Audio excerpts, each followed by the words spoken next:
हाय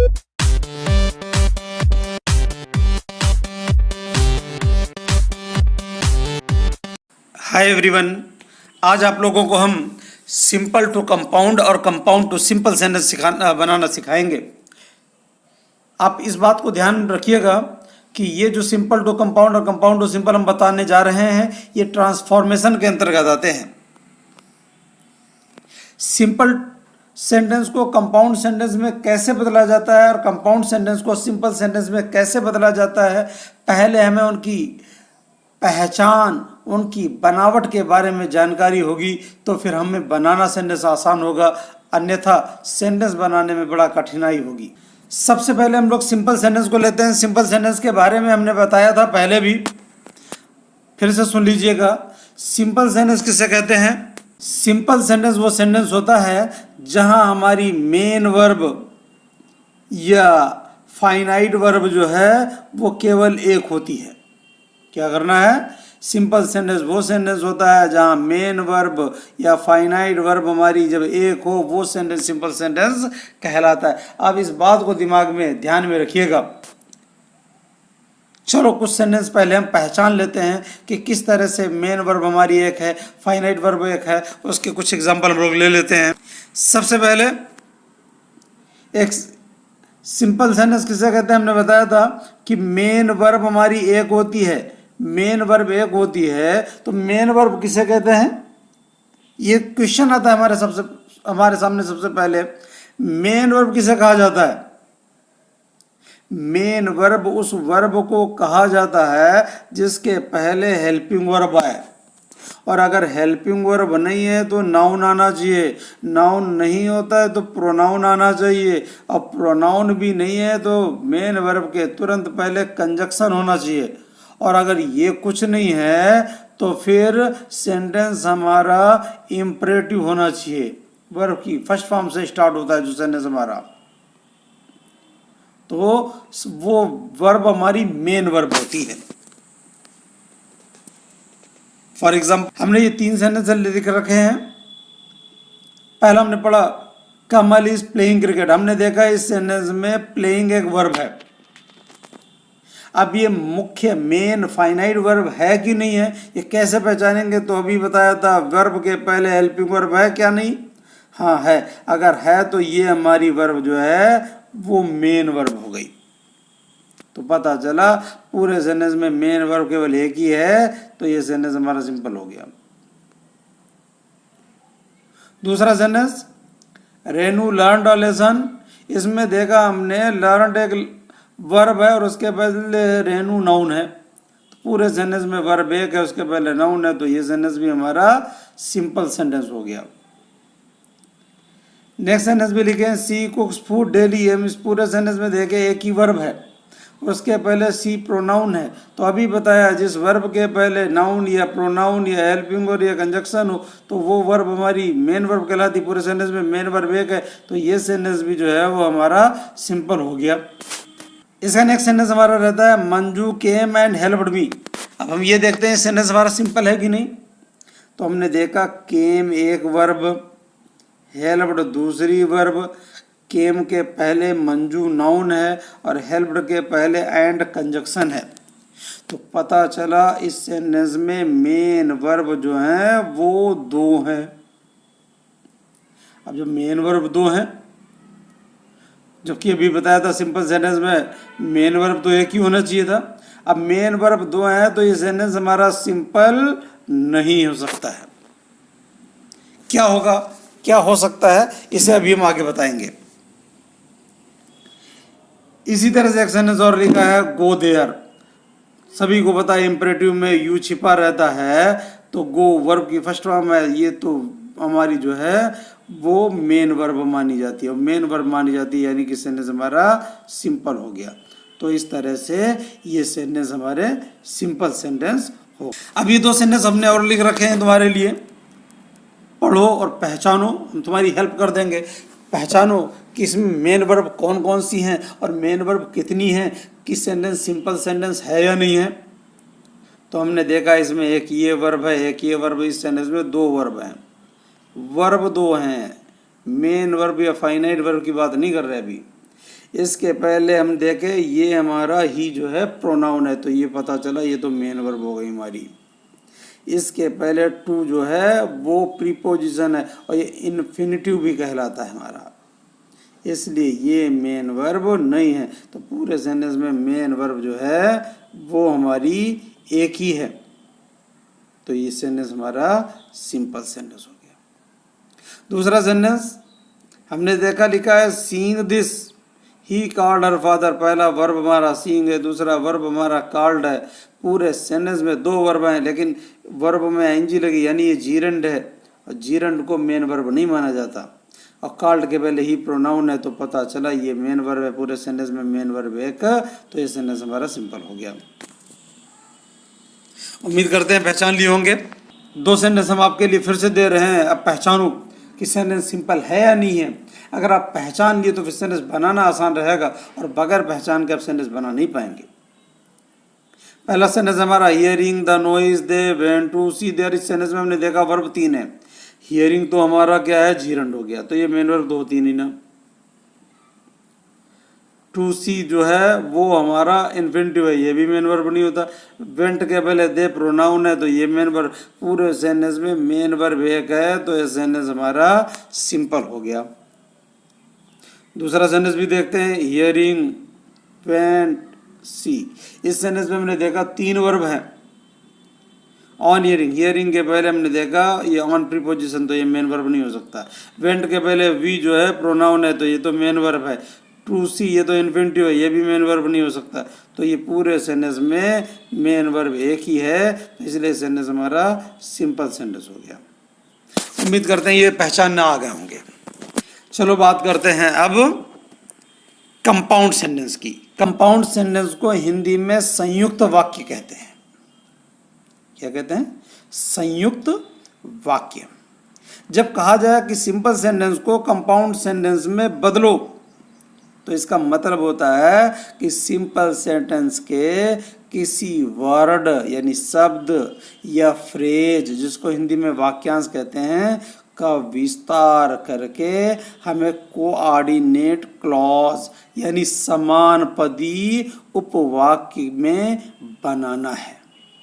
क्या करना है? जब सिंपल सेंटेंस को कह दिया जाए कंपाउंड सेंटेंस में बदलो, तो हमें करना क्या है? सिंपल सेंटेंस के किसी एक शब्द को लेना या एक फ्रेज को लेना है जिसको वाक्यांश कहते हैं, उसका विस्तार करके उसको कोऑर्डिनेट क्लॉज जो है, जिसको हिंदी में कहते हैं समानपदी उपवाक्य, वो हमें 2 कर देने बस।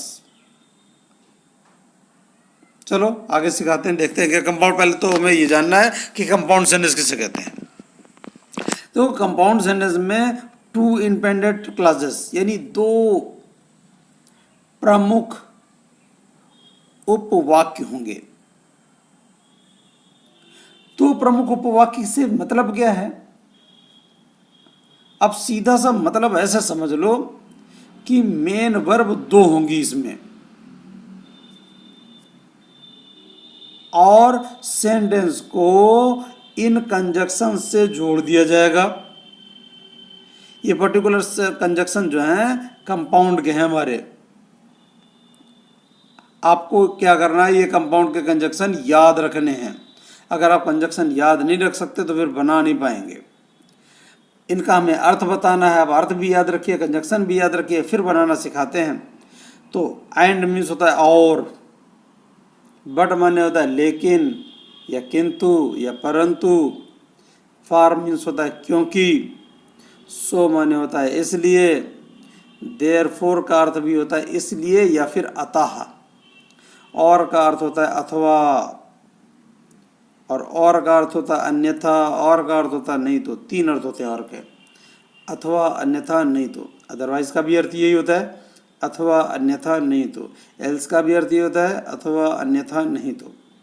तो और का अर्थ अथवा अन्यथा नहीं तो, और अदरवाइज मीन्स भी होता है अथवा अन्यथा नहीं तो, और एल्स मीन्स भी होता है अथवा अन्यथा नहीं तो। नॉर मीन्स होता है ना तो। आइदर डैश डैश और मीन्स होता है या तो या। Neither dash dash nor means होता है ना तो ना। स्टिल मीन्स होता है अभी भी या फिर भी, ये अफर्मेटिव सेंटेंस में आएगा। येट मीन्स होता है फिर भी, ये निगेटिव सेंटेंस में आएगा। एज वेल एज मीन्स होता है के अलावा या के अतिरिक्त। जब सेंटेंस में हमारे दो सब्जेक्ट होते हैं जब हमें एज वेल एज का यूज करना रहता है। नेवरथलेस मीन्स होता है तथापि। इवन देन मीन्स होता है फिर भी। Not only that is but also means होता है केवल ही नहीं बल्कि भी। उम्मीद करते हैं ये कंजक्शन आपको समझ में आ गया है, इनका अर्थ भी समझ में आ गया और ये भी मालूम हो गया कंपाउंड सेंटेंस के कंजक्शन कौन कौन से होते हैं। अब सेंटेंस को बनाना शुरू करते हैं। सेंटेंस को बनाएंगे कैसे, अब उसे देखते हैं। पहला सेंटेंस हमने लिखा बीइंग डिससैटिस्फाइड ही रिजाइंड। ये सेंटेंस सिंपल सेंटेंस है। पहचान भी लो कि सेंटेंस सिंपल है या नहीं। ये बी, इसमें बीइंग में आईएनजी लगी है यानी ये तो जीरंड हो गया, ये तो मेन वर्ब हो ही नहीं सकता। अब रिजाइंड ही है क्योंकि इसके पहले ही प्रोनाउन है तो पूरे सेंटेंस में मेन वर्ब है कि, तो ये सेंटेंस हमारा सिंपल ही है। अब हमें करना क्या है, कंपाउंड करना है। जब सिंपल सेंटेंस को कंपाउंड करना होता है तो आपको अभी जो कंजक्शन बताए हैं उनमें से एक का प्रयोग करना है। और करना क्या, पहले अर्थ निकालो, वाक्य को दो भागों में बांट दो और कोई कंजक्शन लगा दो जो बताया था, बस सेंटेंस बन गया। तो अभी बताया था बीइंग डिससैटिस्फाइड, असंतुष्ट होकर, ही रिजाइन उसने त्यागपत्र दे दिया, मतलब वह असंतुष्ट था इसलिए उसने त्यागपत्र दे दिया। या ऐसे भी कह सकते हैं वह असंतुष्ट था और उसने त्यागपत्र दे दिया। तो इस तरह से हमारा सेंटेंस हो गया, वह असंतुष्ट था, ही वाज डिससैटिस्फाइड, इसलिए उसने त्यागपत्र दे दिया, सो ही रिजाइंड, और उसने त्यागपत्र दे दिया एंड ही रिजाइंड, या अतः उसने त्यागपत्र दे दिया देयरफॉर ही रिजाइंड। तो आप देयरफॉर का प्रयोग कर सकते हैं, सो का प्रयोग कर सकते हैं, एंड का प्रयोग कर सकते हैं। और चेक भी कर लो क्या सेंटेंस ये हमारा कंपाउंड हुआ कि नहीं हुआ। हमने देखा क्या, ये वाज वर्ब के बाद में जब कोई वर्ब नहीं होती है तो इसके पहले हमने देखा ये ही, तो ये हमारा मेन वर्ब हो गया। और रिजाइंड के पहले प्रोनाउन, तो ये भी मेन वर्ब। अब दो मेन वर्ब हो गए, उस कंजक्शन भी हमारा कंपाउंड का, तो ये सेंटेंस हमारा कंपाउंड बन गया। अब मान लो सपोज कर लो ये कंपाउंड अगर आ जाता, बोल दिया जाता आपको सिंपल बनाओ, तो क्या करते हम, तो हम करते ये कंजक्शन जो है ना इसको हटाते पहले और दोनों सेंटेंस को इस तरह से एक में बनाकर जोड़ते कि मेन वर्ब हमारी एक ही हो जाती। जैसे लिखा ही वाज डिससैटिस्फाइड, असंतुष्ट था, सो ही रिजाइन, उसने त्यागपत्र दे दिया, मतलब असंतुष्ट होकर उसने त्यागपत्र दे दिया। बीइंग डिससैटिस्फाइड ही रिजाइंड, ऐसे लिख देंगे, बीइंग डिससैटिस्फाइड कॉमा करके लिखेंगे ही रिजाइंड, और इस तरह से सिंपल बन गया। नेक्स्ट सेंटेंस हमारे पास आता है दूसरा सिंपल सेंटेंस, लिखा हुआ है हमारा he must work hard to pass. Check कर लो सेंटेंस सिंपल है कि नहीं है। हमने देखा वर्क के पहले मस्ट हेल्पिंग वर्ब, तो ये वर्ब हो गई, और ये पास के पहले टू है, ये तो इन्फिनिटिव हो गया, तो ये मेन वर्ब नहीं होती। पूरे सेंटेंस में मेन वर्ब एक ही है, तो सेंटेंस हमारा सिंपल है, ये तो सही है। अब हमें करना क्या है, सिंपल को कंपाउंड में बोल दिया गया कि सिंपल को कंपाउंड में बदलो। तो पहले क्या करो, अर्थ निकाल लो। He must work hard to pass means होता है उसे पास होने के लिए कठिन परिश्रम करना होगा। तो मतलब क्या होगा, उससे कठिन परिश्रम करना होगा, और नहीं तो वो फेल हो जाएगा, या नहीं तो वो पास नहीं होगा। बस बन गया, नहीं तो के लिए अदरवाइज और या ऐसा लगता है, तो उसे कठिन परिश्रम करना होगा, ही मस्ट वर्क हार्ड, नहीं तो के लिए और या अदरवाइज, ऐसे तीनों में से कोई भी लगा दो, वो पास नहीं होगा, ही विल नॉट पास, या वो फेल हो जाएगा, ही विल फेल, ऐसे भी बना सकते। और मान लो अगर हमारा ये कंपाउंड सेंटेंस आ जाता और बोल दिया जाता हमें सिंपल बनाओ, तो हमें करना क्या है, कंजक्शन हटाने हैं और दोनों सेंटेंस को इस तरह से जोड़ो कि अर्थ एक में ही निकला है बस। उसे कठिन परिश्रम करना होगा, ही वो पास नहीं होगा, मतलब पास होने के लिए उसे कठिन परिश्रम करना होगा, तो he must work hard to pass. इसके बाद नेक्स्ट सेंटेंस हमारा फिर से लिखा हुआ है सिंपल सेंटेंस में, to avoid punishment he run away means होता है सजा से बचने के लिए वो भाग गया। तो ये तो इन्फिनिटिव है, तो ये तो मेन वर्ब हो ही नहीं सकती। रैन के पहले ही प्रोनाउन, तो ये मेन वर्ब है, यानी कि मेन वर्ब पूरे सेंटेंस में एक है, तो सिंपल है, ये तो सही है। अब हमें करना कि सिंपल सेंटेंस को कंपाउंड में बदल देना है। सिंपल को कंपाउंड में बदलोगे तो पहले तो अर्थ निकाल लो इसका।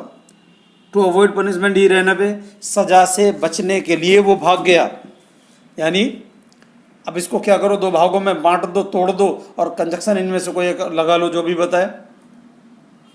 वह सजा से बचना चाहता था इसलिए वो भाग गया। वह सजा से बचना चाहता था, he wanted to avoid punishment, इसलिए सो या देयरफॉर वो भाग गया, ही रैन आउट, बस हो गया। तो आपको करना क्या है, अर्थ निकालो, दो भागों में सेंटेंस को बांटो और कंजक्शन इनमें से कोई एक लगाओ, सेंटेंस बन गया। बोल और सपोज दैट अगर हमारा सेंटेंस आ जाता, बोल दिया जाता सिंपल बनाओ, तो वो सजा से बचना चाहता था इसलिए भाग गया, तो मतलब ये हुआ सजा से बचने के लिए वो भाग गया, टू अवॉइड पनिशमेंट ही रहना। अर्थ निकालो, दोनों को एक में जोड़ो, ट्रांसलेट करके लिख दो, बस बन गया। नेक्स्ट सेंटेंस हमारा आता है इसके बाद, signal being given the train started. ये भी सेंटेंस हमारा सिंपल है, बोल दिया गया कंपाउंड में बदलाओ। तो अब क्या रहे, अर्थ निकाले इसका, सिग्नल बीइंग गिवन, सिग्नल दिए जाने पर द ट्रेन स्टार्टेड, ट्रेन चल पड़ी। यानी सिग्नल दिया गया और ट्रेन चल दी, या इसलिए ट्रेन चल दी, या अतः ट्रेन चल दी। सिग्नल वाज गिवन और ट्रेन चल दी, एंड द ट्रेन स्टार्टेड, या इसलिए ट्रेन चल दी, सो द ट्रेन स्टार्टेड, अतः ट्रेन चल दी, देयरफॉर द ट्रेन स्टार्टेड। अर्थ निकालने के बाद सेंटेंस बनाना आसान है। और मान लो अगर ये हमारा आ जाता कंपाउंड वाला, बोल दिया जाता सिंपल बनाओ, तो सिग्नल दिए जाने के बाद, या सिग्नल दिया गया और ट्रेन चल दी, अब कंपाउंड को बोल दिया गया सिंपल बनाओ, तो इसका मतलब ये हुआ सिग्नल दिए जाने के बाद ट्रेन चल दी, तो सिग्नल बीइंग गिवन, ये बाजू वर्ग के साथ थर्ड फॉर्म पैसिव है, तो बीइंग किए, तो signal being given the train started. ये हैविंग बीन से भी हो सकता है, signal having been given comma the train started, इस तरह से भी बन सकता है। इसका नेक्स्ट सेंटेंस हमारा आता है, hearing the noise the boy woke up, शोर सुनकर लड़का जाग गया। अब ये सेंटेंस सिंपल है, बोल दिया गया कंपाउंड बनाओ, तो क्या करना, क्या अर्थ निकालो, दोनों को अलग अलग बांट दो, कंजक्शन लगाओ, सेंटेंस बन जाएगा। शोर सुनकर लड़का जग गया, यानी लड़के ने शोर सुना इसलिए वो जग गया और वो जग गया। लड़के ने शोर सुना, the boy he heard the noise, इसलिए वो जग गया, सो ही वेक अप, या और वो जग गया, एंड ही वोक अप, अतः वो जग गया, देयरफॉर ही वोक अप, बन गया हमारा। और अगर मान लीजिए ये कंपाउंड आ जाता, बोल दिया जाता सिंपल बनाओ, तो हम क्या करते हैं, ये कंजक्शन हटाएंगे, दोनों सेंटेंस को एक में जोड़ देंगे। लड़के ने शोर सुना इसलिए वो जग गया, यानी शोर सुनकर लड़का जग गया, शोर सुनकर हियरिंग द नॉइज, लड़का जग गया, द बॉय वोक अप, बन गया हमारा। इसका फिर से नेक्स्ट सेंटेंस एक और है, ये सिंपल दे दिया गया, बोला walk carefully to avoid falling, यानी गिरने से बचने के लिए सावधानी पूर्वक चलो। गिरने से बचने के लिए सावधानी पूर्वक चलो, तो वॉक ये इंपरेटिव से स्टार्ट है, तो मेन वर्ब हमारी है कि सिंपल हो गया। अब बोला है कंपाउंड बनाओ, तो क्या करना, दो सेंटेंस को दो भागों में बांटो, कंजक्शन लगाओ।